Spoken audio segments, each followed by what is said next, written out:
युवाओं के लिए शिक्षा चौपट थी, कौशल विकास की कोई व्यवस्था नहीं थी, या तो नौकरी निकलती नहीं थी, नौकरी निकल गई तो चाचा भतीजे की जोड़ी वसूली के लिए भी निकल पड़ती थी। अगर किसी ने कोई डिग्री ले ही ली, कहीं से कोई जा करके प्रयास करके कोई डिग्री, कोई डिप्लोमा, कोई सर्टिफिकेट प्राप्त कर भी दिया तो यूपी के अंदर तो काम नहीं था, यूपी के बाहर जाता था तो यूपी के नाम पे लोग वैसे चिढ़ते थे, इसलिए यूपी के बाहर कोई सम्मान भी नहीं था। बीमारो यूपी नहीं हुआ था, तत्कालीन सरकार की मानसिकता बीमार थी। मैं आभारी हूं आज के दिन पर प्रधानमंत्री मोदी जी का, जिन्होंने देश के अंदर पहली बार 2014 में आने के बाद स्किल डेवलपमेंट का एक मंत्रालय गठित किया और राज्यों को भी स्किल डेवलपमेंट के लिए प्रेरित किया। उससे पहले लोग इसको केवल सीमित कर देते थे, एक औपचारिकता रह जाती थी। स्किल डेवलपमेंट विभाग खुलने के बाद, मंत्रालय गठित होने के बाद उसने जो प्रगति की, अभी मैं उसके कुछ आंकड़े आपके सामने प्रस्तुत करूंगा। एक, जो मैंने कहा कि साझा भविष्य तब होता है जब उस प्रकार की सरकार भी होती है, उस सोच की सरकार होती है।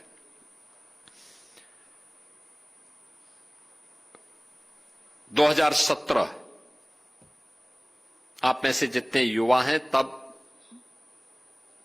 आप अपने मां बाप के साथ बच्चे रहे होंगे, यानी 10 वर्ष पहले। स्वाभाविक रूप से मां बाप के ऊपर पूरी तरह आश्रित,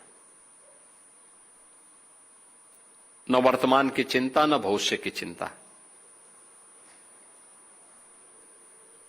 और हर मां बाप अपने बच्चे को किसी भी अपशकुन से बचाती है। लेकिन दुर्भाग्य से 2017 के पहले तत्कालीन राज्य सरकार ही प्रदेश की सबसे बड़ी अपशकुन बन चुकी थी। युवाओं के लिए शिक्षा चौपट थी, कौशल विकास की कोई व्यवस्था नहीं थी, मॉडर्न टेक्नोलॉजी के साथ युवाओं को जोड़ने के लिए कोई भी प्रयास नहीं थे। स्कूली शिक्षा हो या कोई भी अभियान, ये सभी नदारद थे।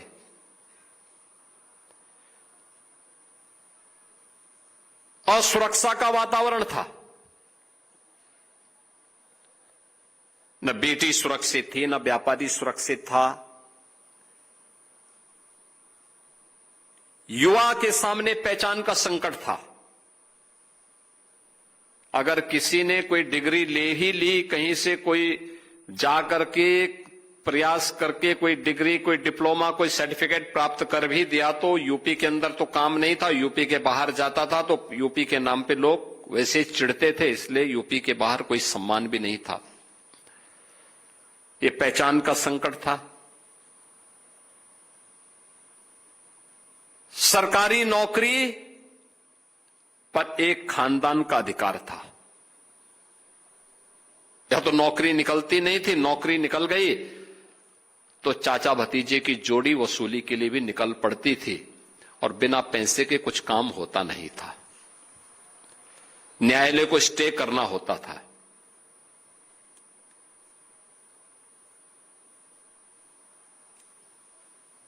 उत्तर प्रदेश धीरे धीरे करके बीमारू राज्य होता गया।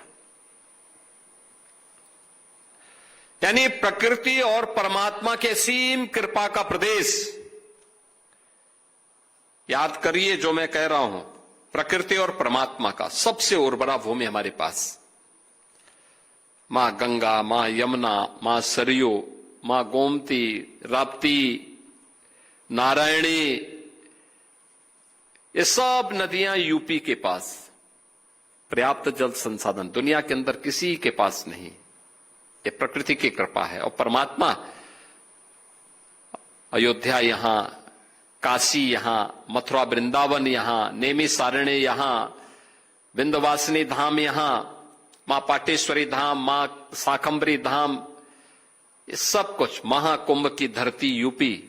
तो प्रकृति और परमात्मा की असीम कृपा यूपी पे। सबसे अच्छा युवा, होनहार युवा, प्रतिभाशाली युवा, सबसे अच्छा अन्नदाता किसान, तब भी यूपी बीमारू हो गया। बीमारू यूपी नहीं हुआ था, तत्कालीन सरकार की मानसिकता बीमार थी। उनके कृत्य बीमारू मानसिकता के प्रतीक थे। युवाओं के लिए नौकरी नहीं,